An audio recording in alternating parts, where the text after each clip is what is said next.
നമസ്കാരം. First channel media ന്യൂസിലേക്ക് ഏവർക്കും സ്വാഗതം. കുമാരനാശൻ ചരമശതാബ്ദിയോടനുബന്ധിച്ച് വ്യാസ ആർട്ട് ആൻഡ് കൾച്ചറൽ സ്റ്റഡീസ് സെന്ററിൻ്റെ നേതൃത്വത്തിൽ സെമിനാറും പുരസ്കാര സമർപ്പണവും നടന്നു.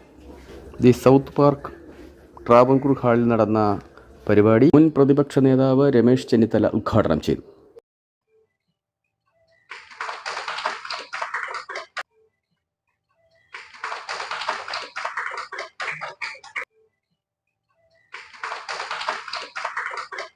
ആശാൻ പരിവർത്തനത്തിന്റെ മഹാകവി എന്ന ഈ സെമിനാറിന്റെ വിഷയം വളരെ കാലിക പ്രസക്തിയുള്ള ഒന്നാണ്.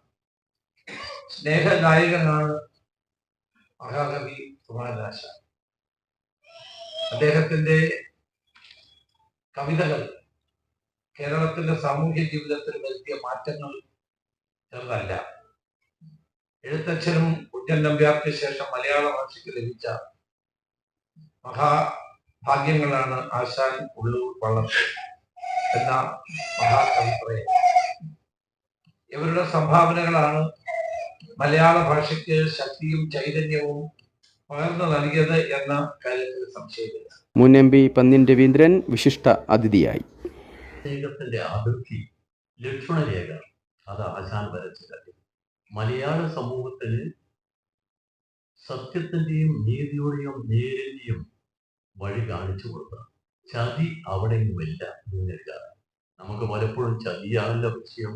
ആ ചതിയില്ലാത്ത നമ്മുടെ സമൂഹത്തെ നേർവഴിക്ക് നയിച്ച ഒരു വലിയ മനസ്സത്യത്തിലുണ്ടായിരുന്നു. ഇവിടെ നേരത്തെ പറഞ്ഞതുപോലെ ആശാനെ ഈ വഴിയിലേക്ക് നന്നായി പ്രോത്സാഹിച്ചത് ഗുരു തന്നെയാണ്.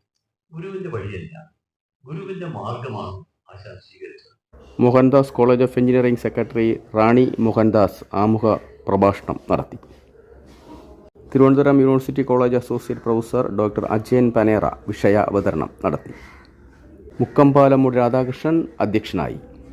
ഡോക്ടർ ശ്രീവത്സൻ നമ്പൂതിരി സ്വാഗതവും ഡോക്ടർ സന്ധ്യ ശ്രീകുമാർ നന്ദിയും പറഞ്ഞു.